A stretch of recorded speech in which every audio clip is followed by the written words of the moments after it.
Hi, everybody. I'm Steve Jones, Microsoft Data Platform MVP and editor of SQLServerCentral.com. I'd like to welcome you all to the Redgate keynote on day 2 of the PaaS Data Community Summit 2021.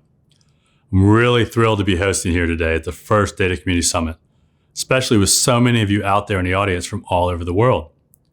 I'm sure we all hoped that we could come together this year in person, but 2020 and 2021 have been incredibly tough.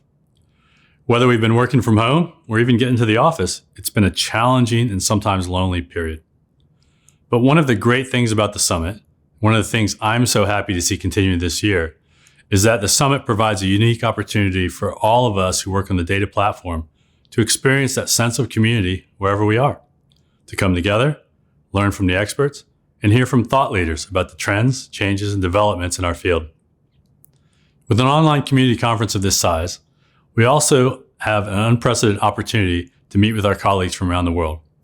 We've got community members tuning in from Korea, Australia, Poland, Mexico, Israel, Nigeria, Greece, India, and other places all around the world. This week, you have an incredible chance to connect with other professionals. In the community zone and on Spatial Chat, we have a unique opportunity to network, learn, and share. Learning and sharing our expertise with the close-knit community of database professionals is one of the things that we believe in most here at Redgate. It's why we run and support sites and communities like my own at SQL Server Central. It's why we have Simple Talk with its journal and its newsletters, and why we host so many events online and in person, as we've done in the past with SQL in the City and Redgate Stream. But what we're really excited about this year is running our first full-scale community event. We want this to be an open platform for all data professionals, whether you're a seasoned SQL Server veteran or an accidental DBA, a developer, a manager, or even a business professional. We welcome all database platforms, all languages, all frameworks, and all vendors who contribute to the database ecosystem. I'm here today at Redgate headquarters in Cambridge, and for today's keynote, we want to do something a little different. I'm going to spend the next hour chatting with some key members of the team. Despite the pandemic, we've been working hard and accomplished a lot, and we want to share some of the things that Redgate has completed in the last year that we're the most proud of. We're also going to talk about the exciting things coming in the future. And a little later on, we'll take a few minutes to reminisce with Simon Galbraith, Redgate's CEO, to get his fondest memories from summits of the past and our dream for the future. And then we'll wrap up with our communities team, responsible for this year's summit, so that we can share with you all the things that have been taking place behind the scenes and what Redgate has planned for the summit next year and beyond. So let's kick things off. We'll sit down with Max and get some of his thoughts. I want to open today talking about SQL Monitor. This has been one of the most impressive products to me across the last decade as I've watched it grow and mature. And Redgate is committed to investing in the future of SQL Monitor. Now today we're going to start with Max, who's the product manager for SQL Monitor, and he's been working hard and he's got a lot of investment from Redgate in this area. So tell us what actually is going on with SQL Monitor. We do have a lot of investment. So at the moment at Redgate, we have 3 development teams working on SQL Monitor, and 1 UX design teams work on SQL Monitor as well. So lots of effort, lots of people working on the product. And yeah, I can't be more proud of the team and the product. And that's a lot of people for you to manage and coordinate, right? There's all these changes we've made because they release often in SQL Monitor. So across the last year, the pandemic has slowed work in many ways, but you've been very, very busy, and your teams have. So what are you most proud of in the last year? One of the capabilities that I'm very excited about is all the SQL Server and database configuration options that we're now surfacing in SQL Monitor. So DBAs love consistency across their estate. And now with SQL Monitor, you can visualize all the configuration options, you can compare them, you can see the drift. So it's great. It's an easy way for DBAs to keep track of the configuration and see what impact it might have on both performance and security. And that's important because we sell more and more SQL Monitor licenses to bigger companies, right? So these DBAs are overworked. There's lots of instances and things there. Now, one of the other things I think that has changed in our world, certainly in the monitoring world in the last decade, is the cloud has become very, very important, right? And we recognize that at Redgate. And I think SQL Monitor has kind of been leading the way in adding cloud capabilities to products. Can you tell us a little what you've done? Absolutely. Cloud is more and more popular options with companies and DBAs. What we've seen is that it's very rare that companies are full-on clouds. They tend to have hybrid estate with a mix of on-prem and one or even more cloud providers. It was very important for us to make it easy to use, to make sure that with the same tool, people can monitor on-prem, cloud, having very similar experience. So on top of our root, like SQL Server on-prem monitoring, we've added support for Azure Managed Instance, Azure Databases, Amazon RDS, and we carry on building on those capabilities to be the best monitoring tool across all platforms. And we'll add more as time permits in the future, right? Look at other ones. And I think that consistency is very important because we know that we turn over staff, we constantly have new people coming in. And so being able to see us on-premise SQL Server and cloud in a similar way is very valuable for our customers.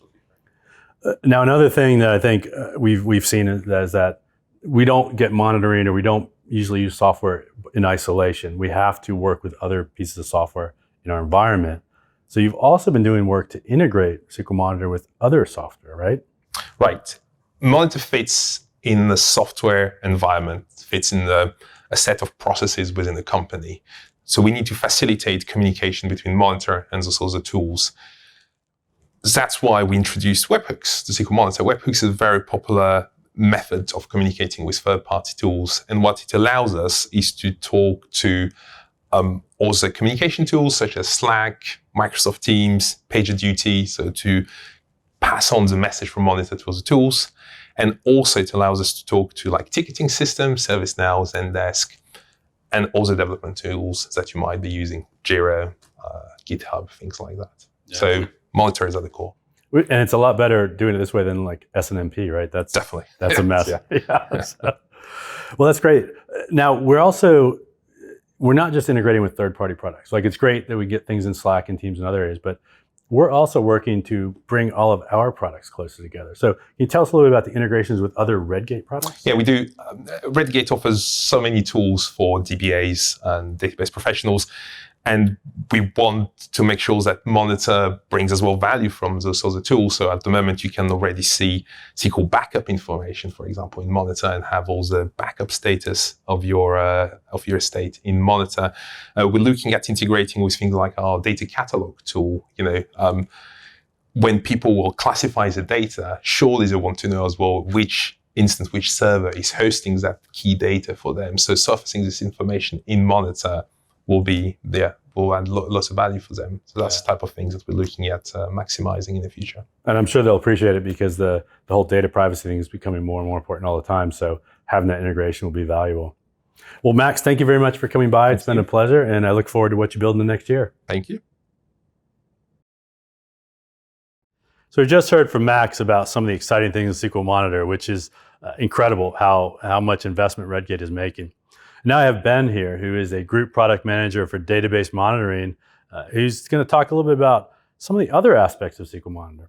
So Ben, welcome. It's great to see you. Great to be here. Thanks for having me. Thank you. And what are you excited about this year? We heard from Max. He had his own ideas, but what changes in SQL Monitor really catch your eye? I think one thing that's on everybody's mind this year is security. It's so important that a monitoring system like SQL Monitor, which has this really privileged access to production environments, doesn't itself become an attack vector. Something we've done there that I'm really excited about is integrate with OpenID Connect.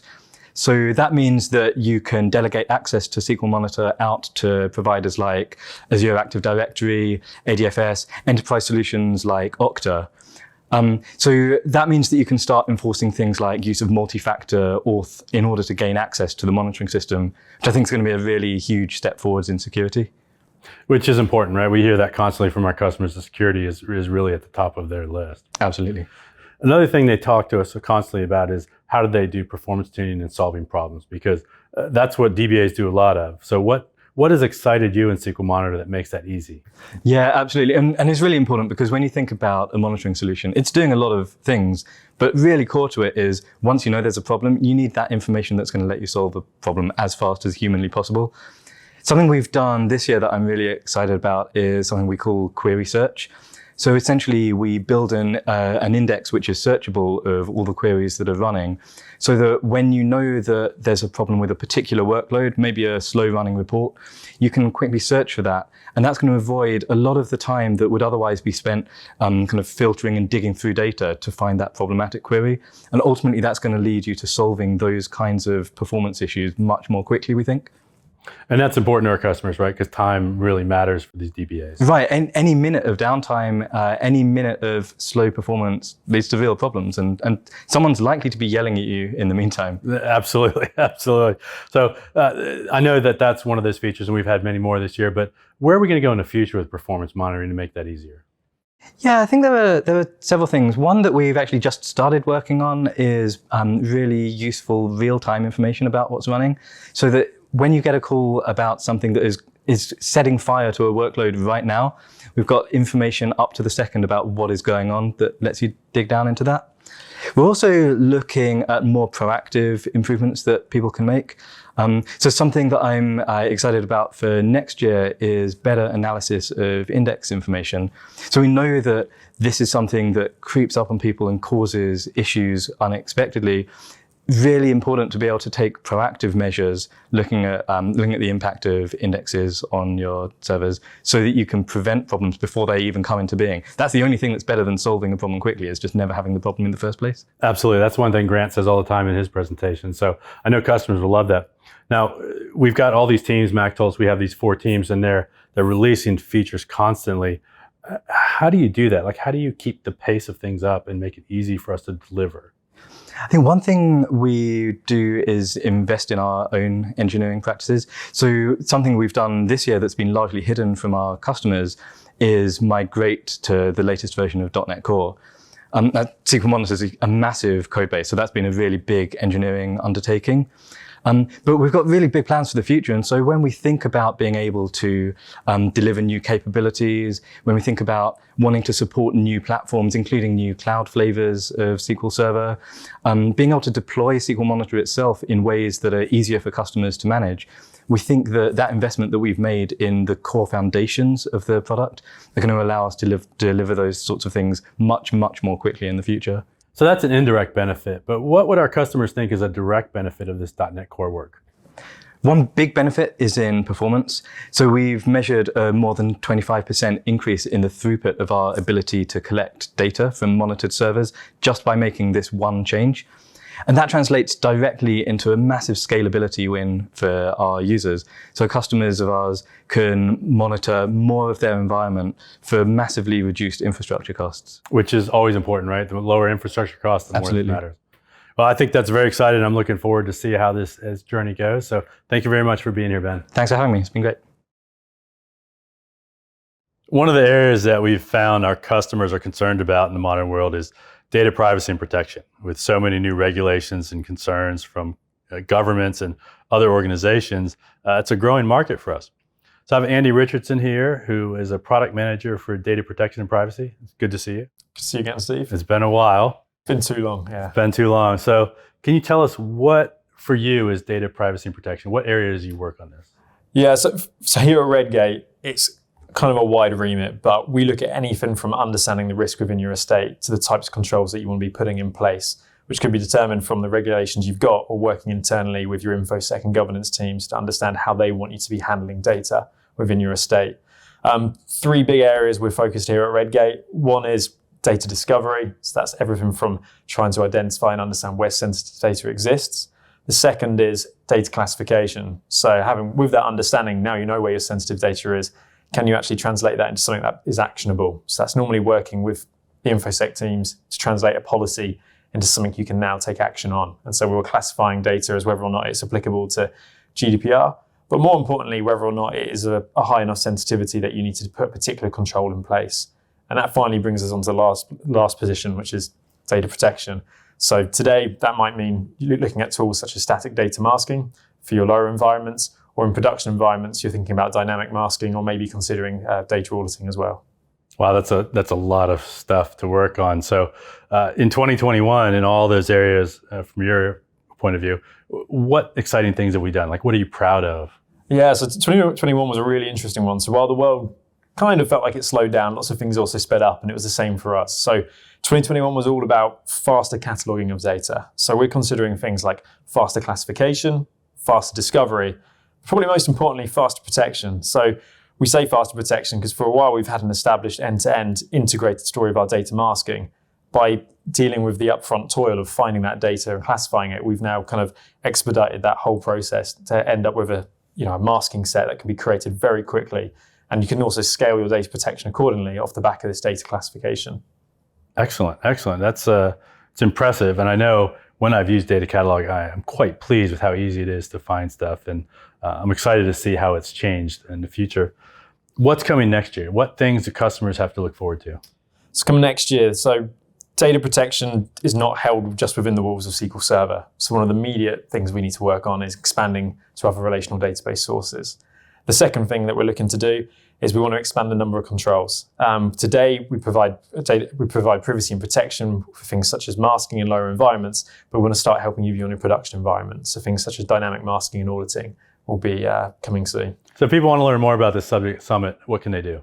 So yesterday we had a panel session on the journey to identifying and protecting sensitive data. It's a great opportunity to hear from some of our good collaborators over the last couple of years who are much further along in their data protection journeys. We'll hear why understanding where sensitive data is so important for DBAs and developers, and how data classification can actually help you scale your data protection processes without slowing down. So they'll search for journey to identifying sensitive data? Journey to identifying and protecting sensitive data. That's it. All right. Well, thank you very much, Andy. It's been great seeing you. Thanks, Steve. Thank you. For many years, you've been using the tools that Redgate is known for, SQL Prompt, Toolbelt Essentials, and all of these different productivity items that make your job easier on a daily basis.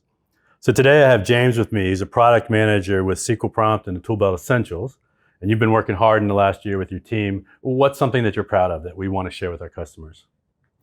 I think the thing I'm most proud of from the last year is we created the ability to share formatting styles within SQL Prompt using this new thing that we're calling the Redgate platform. Now, it seems like a small thing, sharing formatting styles, but actually the possibilities in the future are massive. And the really cool thing about the sharing styles is that as a team lead, you can create a formatting style. You can use our new bulk actions tool to apply that to your entire code base. And then you can set up your team to work in exactly the same way using your house style across your entire database. And that's something that, while it seems small, people have been asking for years. I've heard that at many conferences like this in the past. And so I know people are very excited about that. Now, part of what you do in the Toolbelt Essentials too is that we are trying to improve the standardization of how teams work together and make them more efficient, more productive. So how is that going to change for us in the future with Toolbelt Essentials? I think the thing that we've kind of realized is that the point tools are great for individuals. So things like SQL Prompt is a fantastic tool if you're a sole developer.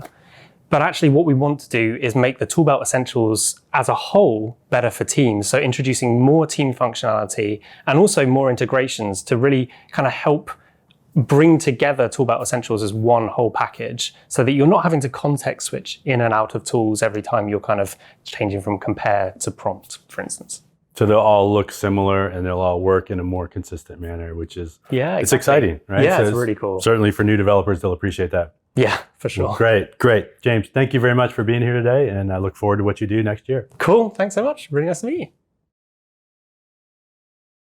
So James has talked about how we're enhancing our productivity tools in Prompt and Toolbelt Essentials, which we know are important to customers. But I have Tim here, who's a group product manager for both the SQL Prompt Toolbelt area as well as the data privacy and protection. And so when James told us we've got formatting styles and bulk actions and these things that will make people more productive, standardized productivity, we're not stopping there. We are going to another area or going further, correct? Yeah, absolutely. So the formatting style example is a really nice one, actually, because I can explain how we'll take that forward. That consistent formatting doesn't just help when you're writing the code with SQL prompts. We can apply that formatting style elsewhere as well. So it could appear in compare or in monitor. So it's that idea of taking these areas of standardization and sharing in other places too. Two other things in productivity that I think are important next year. First up is we can use this idea of teams and roles and permissions for other settings as well in our tools. So why not apply this to snippets sharing as well? or even how each of these tools are set up when you install them. We could make sure that that first run experience for brand new developers is exactly the way the rest of the team is working. The last thing I wanted to say about productivity is we know we do a great job helping our SQL Server developers, so we're starting to think about whether we could go to other database platforms as well. So expect to hear more from us next year about that area. And that's very exciting because we certainly know staff turnover is a challenge, and bringing people up to speed and getting them efficient quickly is important, right? Because there's a cost there. And then we find more and more cross-platform, multi-platform areas all the time. So I know people will be excited to hear about that. Now, the other area you're in charge of is data privacy and protection. And we've heard from Andy a little bit about what they're proud of, what they've been working on, but there's more in that area as well that we're working on, correct? Yes, absolutely. So the product manager buzzword we've been working on this year is time to value, that we know that database privacy and protection becomes useful once you've got that estate-wide understanding. So you know where the risks are, you know where the PII is. So the team have worked really hard to shorten the time it gets to that understanding this year. So we know our customers can take catalog and understand where their risks are quickly. Where we're going next is we want to start to make this classification useful. So what controls can we build on top of catalog that will mean that the work you put in to start with is actually paying off in years to come? And that'll be valuable because I know that cataloging is a tedious job, the classification time and effort, and it's not much fun either. So customers certainly want to have a reason to do that. So what's a good example of why they should invest time to classify this data? So masking is the best example because that's something that we can do right now. So use these classifications to be able to mask data in development. There are lots more places we could take this next. Auditing is an example I go to quite often because we could use the information in catalog to provide audits of sensitive data and how those things have changed. Yeah, and that's an area that customers want, right? Because auditors are constantly examining how we use data more and more, and we even see that here at Redgate. So I think they'll be excited to see what you produce. So thank you very much, Tim. It's good to see you. Thanks, Steve. So we just heard from Tim about how we're enhancing a number of our products to work better with teams, to make them more efficient and more effective at building database software. One of the other solutions we have for teams is SQL Clone, which I think is amazing. When we released it a few years ago, it really changed the way I think about database development. So today I have James from the SQL Clone team. You're the product manager. It's great to see you. Good to see you, Steve. Yep. Can you tell us a little bit about what SQL Clone is? Because I know some people aren't aware of how it works. SQL Clone to a lot of our customers is magic, but what it actually does is virtualize your databases. So this means that you can spin up copies of your database literally in seconds. And these copies take up a tiny amount of space. And we do that through database virtualization. So each one of these copies is about 40 megabytes, but it's accessing a shared copy of the database files. So if I have a terabyte database, I see the terabyte, right? Absolutely, yeah. But I only use 40 megabytes on my machine? That's correct, yeah. Which does feel like magic, doesn't it? Absolutely. So it could be on your machine, it could be on a VM. We have our customers standing up multi-terabyte size database or what look like multi-terabyte size databases in their CI pipeline. As far as any of the systems that are accessing the clones are concerned, it's a full database, has all the data files there, but none of the problems of trying to restore a multi-terabyte size backup or finding the disk space for that. Right, which is a common problem that we hear from customers all the time. Now, we've been doing this for SQL Server customers for years with SQL Clone, but you've been working on some exciting new things as well. Can you tell us about those? Yeah, absolutely. So, I mean, SQL Clone has been really popular, right? So what we've actually ended up doing is creating some inconsistencies across development teams. So we have these SQL Server teams working really quickly and in agile ways, spinning up copies of their databases. But then you've got your Oracle teams, Postgres and MySQL teams who are not benefiting from the same technology, at least not from Redgate. So we're going to be adding support for Oracle, Postgres and MySQL. That's what we're working on at the moment. Wow, which is very exciting because I'm sure that all those teams want to get the same magic in their area, right? Exactly. The benefit of having that raw data created really quickly means that development teams can test for data-related issues much, much earlier, where they're cheaper, faster to fix. But it's not just that we're doing this for Oracle and MySQL and other platforms, but our customers are telling us that they also need this on cloud-native technologies. So what are we doing to support them? Yeah, so we are hearing our customers embracing cloud native technologies such as containers and orchestrating it with Kubernetes. So we want to enable our customers who are working in these ways to be able to spin up a copy of their database inside a container. But are we going to get that terabyte in the container? Is that what we're going to do? Well, see, this is where the magic comes again. So we're going to be putting a clone of these databases inside containers. But not just a clone of the database, actually the entire instance. So you can have a SQL Server instance with 10 databases spun up inside a container. Could be 5, 10 terabytes. But again, these containers, because containers are designed to be quick to spin up and ephemeral, so we want exactly the same workflows we've got for SQL Clone inside containers for SQL Server, for Oracle, Postgres, MySQL, maybe some other database technologies as well. That sounds really exciting. I think customers will be thrilled to hear that we're moving in those directions. So thank you very much, James, for coming by, and it's great to see you. Good to see you, Steve. Thank you. One of the really neat things at Redgate is we do research in addition to just building software. And over the years, we've had some very interesting projects in our research group, the Foundry, where they've tackled some interesting problems and looked for some unique solutions. A few years ago, they started this project called Spawn, which was kind of fascinating as I watched it develop across a couple of years. So today I have David Bick with me, who's the head of product management. It's great to see you. Hey, Steve. Yes. We've been involved with the Spawn project early on and for a number of years now. Yeah, for sure. Maybe you could tell us a little bit about what that project was and is. Yeah, well, it came from us sort of playing around to begin with databases and containers a few years ago when that was a new thing. And asking the questions of what new ways of working with databases did that let us do? You know, what new things could we do that with the old sort of SQL Server installed on your local machine, things that were tricky with that?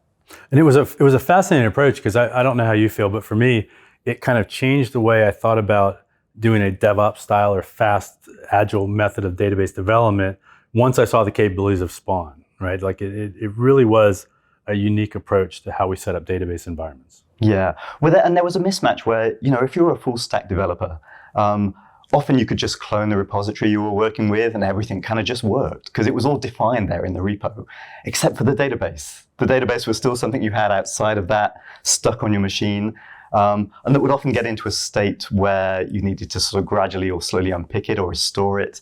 And it just sort of was slowing the whole thing down.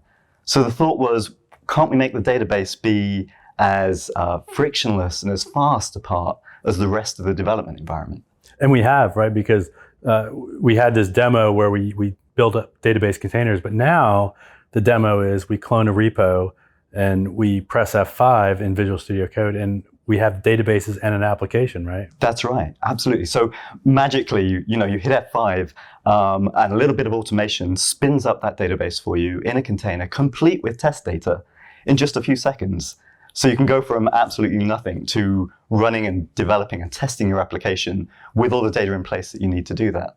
And not just SQL Server, right? The demo we built actually, or you built, is multi-platform, right? So it's not just SQL Server, but Postgres. Yeah, so the lovely thing about this approach is that any database that works in a container, this works for. So it works for SQL Server brilliantly, but it works for Postgres, it works for MySQL, it works for things like MongoDB as well. It doesn't have to be our relational world. Which is where our customers are going, that they are moving across many database platforms, not just a single one. Quite. SQL Server is still going to be at the heart of what we're doing, but increasingly we're seeing other people pick up those other databases. Sometimes because they're particularly fit for purpose, sometimes because they've just got development groups within the org who, have that authority to just choose their own tools. So we wanted an approach that we knew was going to work for all of those. For me as a developer though, right, it's great for the enterprise to be excited about this and for us to be leading the way, but what would this actually mean for me as a developer? Absolutely. Well, I don't know if you've had this experience where you're working in a team, but you're sharing a test database somewhere. Absolutely. And, one of your team members, we won't name them, but sort of messes up the data in some way. And then everybody is just at a standstill until you've been able to unpick that. What this lets you do is every team member have a copy of that database for their own use, isolated from each other, but all using the same test data. So everybody's starting from that same point, but you're not tripping over each other in the same way. And if you want to spin up a new one for a new branch, you can do that. If you want to test different shapes of data with your application, well, you can do that too. And if you do mess something up, you can just reset the whole thing in a few seconds. So it's almost like version control for databases, right? Just like we would have for code. Yeah, absolutely. And just as code develops, if one of the team improves your test data in some way, it's just really easy to share that with the rest of the team as well, so everybody gets the benefit of it. It's very exciting. I've enjoyed working on a demo, and I think people will find this the future of database development. So is there anything coming up in the next year that you're excited about, where you're doing product management things with Redgate? Yeah, so there are two things actually just coming out of this project. One is that we recognize that this is a hosted service at the moment, and that's just not right for everyone. So one of the things that we're doing is taking our product SQL Clone, but we're using this technology underpinning it so that the same benefits that you get from the Spawn service will be back on-prem and working not only on-prem on your own infrastructure, but also with whatever database you want to use. The second one is that we think this is a really good fit for another thing we have, Flyway, which I guess a whole bunch of people will know as this migrations framework. That also works across all the databases. So integrating Spawn and Flyway is a really great fit. At the moment, you can script them together and do pretty much whatever you want, but we think we can go much further in making a whole bunch of the common scenarios just really easy to do when you're using the two of these together. It's exciting stuff, and I look forward to see what you build in next year. Thank you very much for being here. Awesome. Thank you, Steve.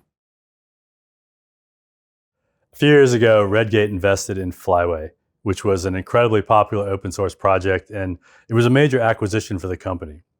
Now, today I have Johnny here with me, who's a product manager for Flyway. It's been a while, hasn't it, Steve? But it's nice to see you in person again. Yes, it's very good. So we bought this product. It was an open source popular, but we didn't just live on that. We've actually done a lot of work on that open source project, right? Yeah, so 2 years ago we acquired Flyway. We've been incredibly busy since. We've seen us closing GitHub issues at around a rate of 1 a day. We've added new features into the open source edition. We have seen our user base grow 20% every year. So we've now got about 150,000 people and organizations using Flyway. Phenomenal growth, phenomenal user base. We've been incredibly happy and excited with what we've been doing. And it's very impressive as well.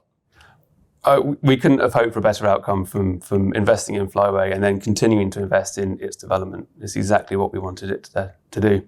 So Flyway Community is our open source edition, and those are great investments. But we also have an edition called Flyway Teams. Can you tell us a little bit about that? Absolutely. So Flyway Teams is an edition of Flyway which is aimed at, teams, people working in commercial organizations who are doing things where they require some more advanced features, some more advanced capabilities. So some good examples of that this year. We've introduced more compatibility into Flyway for cloud native environments. So we're now compatible with Google Cloud. We've also focused a lot on security, so integrating with access management controls and secrets management capabilities so that people in this kind of SecOps teams are able to understand who's done what and when and why.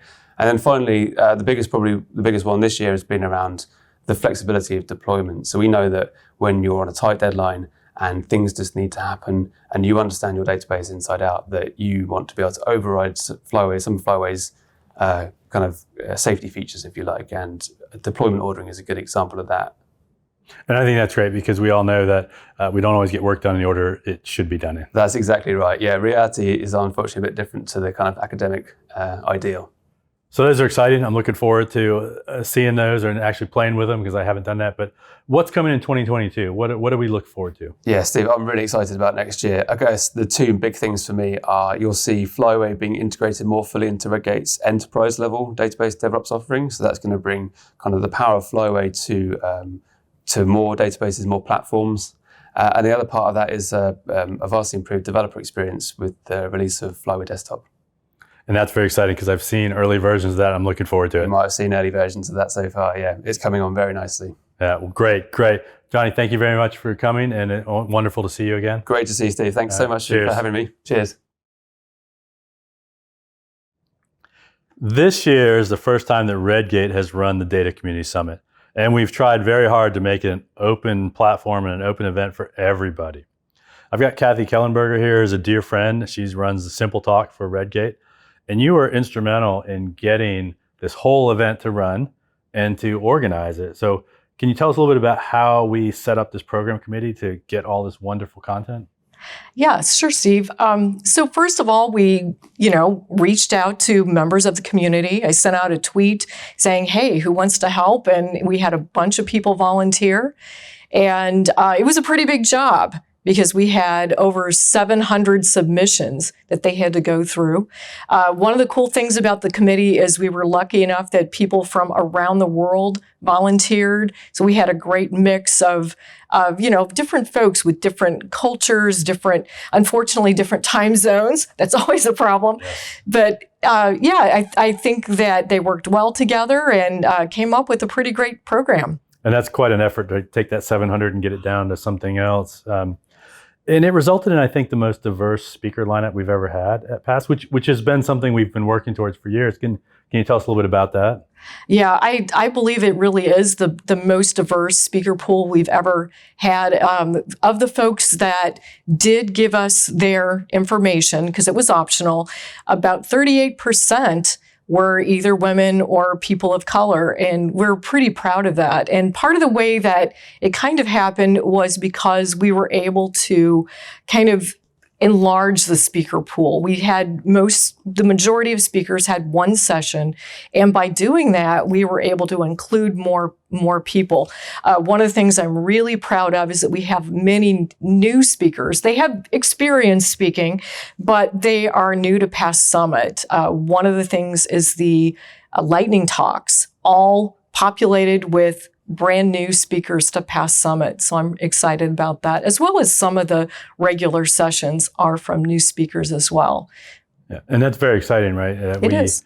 We are getting new speakers. We want to continue those efforts. I know you're instrumental in the Women in Technology group, but we want to encourage more people next year of all different backgrounds and cultures to submit and come speak and even grow that number further. Yeah, absolutely. Right. I mean, it helps us and it helps them both. It does. And we learn things from all sorts of different people, and it's very exciting to do that. One of the other things we've done is we put together these learning pathways, which I know PASS had started a few years ago in different ways, but this year you did it a little differently, I think, in how you put those together. Can you tell us a little bit about those? Yeah, and I wasn't really in on it the last couple of years at PASS Summit, but what we did is reached out to a leader in each one of the areas. And I think there's maybe 9 pathways. And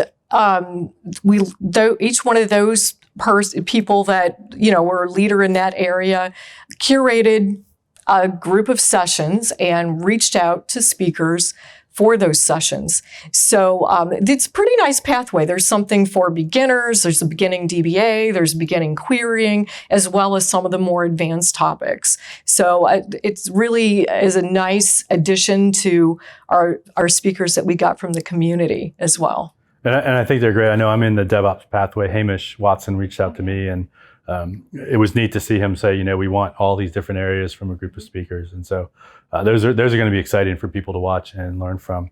I think so, yeah. Yeah. Now, not just diversity of speakers, but one of the things we really want to do here at Redgate was not make this just our event, but make it an open, inclusive event for all different organizations and companies. And I think we made an effort to ensure that anybody that wanted to be involved, right, as an individual or as a company, was able to do so if they wanted to. And so can you tell us a little bit about what we did to allow other vendors and competitors to participate? Yeah, well, first of all, they were definitely invited for the call for speakers and also some of the pathways as well. We welcome them. We didn't look at where they worked when we, came up with the final list of speakers, and, they're our friends as well, and they're definitely very welcome. Anybody who wants to participate can. And we hope to, improve on that and expand on that next year as well. Yeah, and I hope we have even more people participating because we all bring something here, and it's very exciting to see these different viewpoints there as well. So that's excellent. So this year so far, I think it's running great, and it's very exciting. But we know that we can be better in the future, right? These virtual events are always tough, and next year we still want to improve things. So what are we going to do to make it better next year? Well, so the first thing is we want feedback from everyone. So we really will take a look at that and do a little introspection as well and figure out how we can do things better next year. We're going to have a earlier start on next year's event as well. We'll probably take a couple weeks as a breather, and very soon we'll start thinking about the program for next year. But definitely everyone send us your feedback, and we will take it seriously, and we will improve and make this an even better event. I'm pretty proud of how it's turning out this year, but I think we can even be better next year as well. Yeah, no, I think you've done a fantastic job. And, for everybody out there, please give feedback to speakers because it helps us improve. And then tell us about the event, what you like, don't like, or what you'd like to see more or less of next year. And, Kathy will take that to heart and put together something even more amazing next year. Yeah. Well, definitely. Kathy, thank you very much for coming. It's been a pleasure, and it's wonderful to see you in person again. Yeah, thanks, Steve. Great to see you too. For over 20 years, I've been attending the annual PASS Summit, and it's been an incredible experience and part of my career that I've grown to enjoy and look forward to. Every year, it's been a chance for me to connect with friends, meet new people that I don't know, learn more about the technologies that I use every day in my job, and then share what I've learned with others. And of course, it's been a fantastic place for me to run an annual party for SQL Server Central that many of you have probably enjoyed. As part of that 20 years, I've seen so many people over and over and over again every year. And one of those is our next guest, Simon Galbraith, CEO of Redgate. Now, you've been to probably almost as many summits as I have, right? Been quite a few, yeah. Quite a few since the early 2000s. And Redgate has been a part of the summits just like SQL Server Central. We've grown with the brand itself. Are there any memories for you? Because we met and used to work the booth. Yeah, somebody there. I love going to PASS. It was the highlight of my year. It's just a brilliant conference. I think the thing is that the SQL Server community is just so much richer and deeper and more of a real thing than most technical communities. It's just so people really help each other out. They really want to see each other. There's so many friendships that have been born out of this technology community. And when you go to PASS, it's that embodied, it's in person. So I've had some tremendously good times at these events. My business career has been hugely enhanced by it. We've met all sorts of people who've ended up changing the course of Redgate's future. But also I've just had some absolutely great parties, I've had some, I can remember winning a perpetual license of Lightspeed in a game of pool back in 2002 in some, it's changed its name now, but a bar in downtown Seattle. Just had so many good times there. So yeah, it's been an absolutely brilliant thing for me. Is there any one memory that you think about, outside of winning a prize that was impactful to Redgate or impactful to how we've grown with this community? I think that working the booth at PASS was the most direct way I get to actually feel and understand our customers. And I wish I'd got his name. There was one time when I was doing a demonstration of SQL Compare, one of our first products, and one of the attendees turned to his colleague and explained to him what it was all about. I was like, really listening. Like, I used his explanation for the next few years to tell everybody what SQL Compare was all about, because he was a real proper user. He was using it for real every single day. For him, it meant something different from me as the person marketing it and selling it. And that connection PASS has given Redgate a far better connection into what its customers really want. So I think it's been the touchstone for what we've tried to be, really close to our customers, really close to the community. And as you know, we've invested a lot in the community, but it was partly because of PASS, we'd come along and seen it, connected with it in a way that would have been impossible to do remotely. This year, we purchased the assets from PASS and we got the brand. And a number of people have asked me across the year, like, why did Redgate decide to do this? Why did we spend this money and make this effort? And we were on calls discussing it, and it came together very quickly. But from your perspective, why did Redgate acquire this Summit brand and decide to run a conference? Well, I guess the truth is I've always wanted to own PASS. Ever since I went there in 2001, I was like, this is an absolutely brilliant conference. Like, if I could own it, I was like, wow, that would be... So, I guess the truth is I've had a 20-year ambition to own PASS. I just never thought it would come to pass that I'd be able to. So, pandemic, of course, tremendous problems for the PASS organization. Their income was primarily through a conference, and of course that went away at the last minute, and they'd still had a lot of cost there. So they ended up going into administration. So the opportunity came up to buy the assets of Pass, including the brand. And Steve, you were there. I'd been agitating, come on, we've got to get hold of this thing. And of course, it's difficult. It's a very tricky situation, very emotional situation for many of the people involved. But eventually we did manage to get through to the administrator, and there was actually, in the end, right at the last minute, an opportunity to get hold of the Pass assets. And as I'm sure you can remember, we got into the Zoom call, and there was, 7 or 8 of us on the call. And I was going to have to go. In fact, it was tricky for me because I was going to go back to the board and tell them after I'd done it that I'd bought the Pass conference. It's a huge commitment over many years. So I went around the room and I said, okay, I think this is a really amazing idea, but I want to hear from all of you. Do you think you can make a great success of it? Can we make Pass bigger, better conference? Can we make it more impactful? Can we really take this into the next level? And it makes me emotional thinking about every single person on that call was like, yes, we can do something really special here. This is a huge opportunity for making this conference better. It's a great thing for Redgate because we'll be an even bigger part of this whole thing. Like, we should do it. And like everyone on that call was super enthusiastic. So it's like, yes, we did it. We bought it in a day. We went and we got hold of the conference, which is itself a really interesting story. If ever you want to sit in the pub and talk to me about it, it's a great story. But we got hold of it. And then I had to go back to the Redgate board where I promised them not to do any impulsive things and just buy. I said I wasn't going to do that thing. Unfortunately, I did. Just this one little thing has happened. So they sort of had to post-rationalize signing off the thing we'd already signed the paperwork and just done overnight. So yeah, it was a very exciting thing. It was very exciting. And, we all agreed. I think the only trepidation we had was just the amount of work to make this happen. Yeah. And so it's across this last 6-7 months, it's come together very well. And here we are today talking. So if we look forward, think about the next 5 years, what would be your ideal vision of where this conference will go that makes it bigger and better and maybe more inclusive and exciting than it was in the past?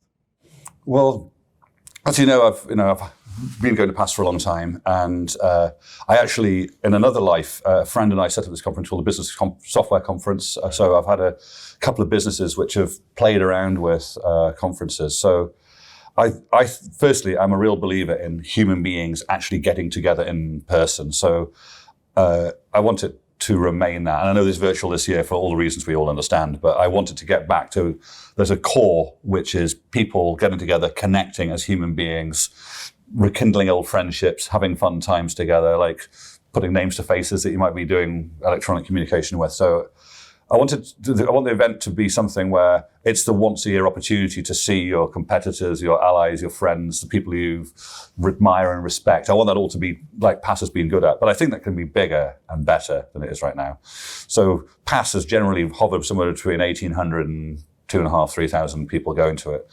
That's a lot of people, but it's small compared to the size of the community, the size of the market, the size of the Microsoft Data Platform. This is the size of our audience today. The size of our audience today. So surely we can do better in terms of numbers. I think many people on this call would love to have the opportunity to participate fully in a conference by going to it and seeing it all. So I think we can big that up a lot, and we can make the conference more impactful, more useful, have a higher percentage of talks you just really wish you'd gone to. So I think there's more of that stuff. And then I think there's another side of it, which is the remote piece, which of course now with the technology we've got, it's so much easier and better quality experience to do it remotely. So I think we can also touch far more people by having a remote offering where rather than it being 1,500 to 3,000 people, you can imagine tens of thousands of people participating at least in some form in the conference. I mean, one of the things that I think, for example, because we're commercial as opposed to a sort of, for a better word of it, it's type of charity, for example, it's easier for us to pay better costs for speakers and ask them to pay them more, and pay them at all, but ask them to deliver more and get them to do a higher quality thing, more aligned with what people really want to hear. And I think there's an opportunity to invest appropriately and create a much better product. So I do think there's an opportunity to do that. I look forward to seeing if we can get that done and get more people together in person like we are today, because this has been a joy. Yeah. Well, thank you very much. Thanks, and hopefully next year we'll get together at the pub and share some stories. Yeah, brilliant. Let me remind you to tell you that one about the buying fast. It's a really good story. There we go. Thank you very much. So we've heard about some great announcements from Redgate and some exciting news about how our products are going to grow and change in the future. But now it's time to wrap up this keynote. And so I'm joined by Annabelle, who's responsible for this entire summit. And thank you very much. It's a lot of work, right? Thank you, Steve. It's a lot of work, but we have a great team all involved in so many different aspects. And our number one priority is making sure that the attendee experience is just awesome. And so we really hope everyone's enjoyed the first day, and I hope everyone will enjoy today and tomorrow as well. Yeah, I enjoyed yesterday, and it's been fantastic. So I'm looking forward to the rest of the year. And then let's talk about next year, though, because we know we've got a great summit. We're in the middle of it now, and we've got another day and a half to go. But what about next year? What are we going to do next year? Yeah, well, hopefully you saw the news about us going hybrid next year in Seattle. So that's very exciting, and we hope that everyone is looking forward to it, whether they can join us in person or whether they are happy to continue the online viewing. And so that's going to be the next big thing. We're knee deep in planning at the moment. So we've got lots and lots of things happening. We really want to hear from people about how they're enjoying the experience this year, because all of that information really helps us to work out exactly what's going to be great. That's good. That's good. I have a lot of fond memories from Seattle, and I'm looking forward to next year. So how can people hear about next year or get ready to let us know if they want to come? Well, the good thing is that everyone registered already is going to be the first to find out about when registration opens for next year. If anybody isn't registered, I do encourage them to get registered before the community keynote tomorrow, because that just gives us an opportunity to ensure that they too get the announcement before anybody else. Tickets will go live very soon, and just as soon as we've got that information, we'll be able to let everybody that's keen to either tune in online like this year, or if they're keen to join us for a limited capacity event that will be spectacular, no doubt, that is possible, and we can't wait for it to happen. Excellent, excellent. Very exciting news. So like you said, if you know somebody that hasn't registered that would want to come next year, please tell them they got to register in the next 24 hours before Brent's keynote. And for now, though, go off, enjoy the rest of the sessions today, talk to the speakers. You can find Annabelle in the community zone if you want to chat. You'll be there? I'll be there, yeah, all day today and all day tomorrow. Can't wait to be seeing everybody. Excellent, excellent. So thanks everybody for watching. Hope you enjoyed this session and have a great rest of the summit.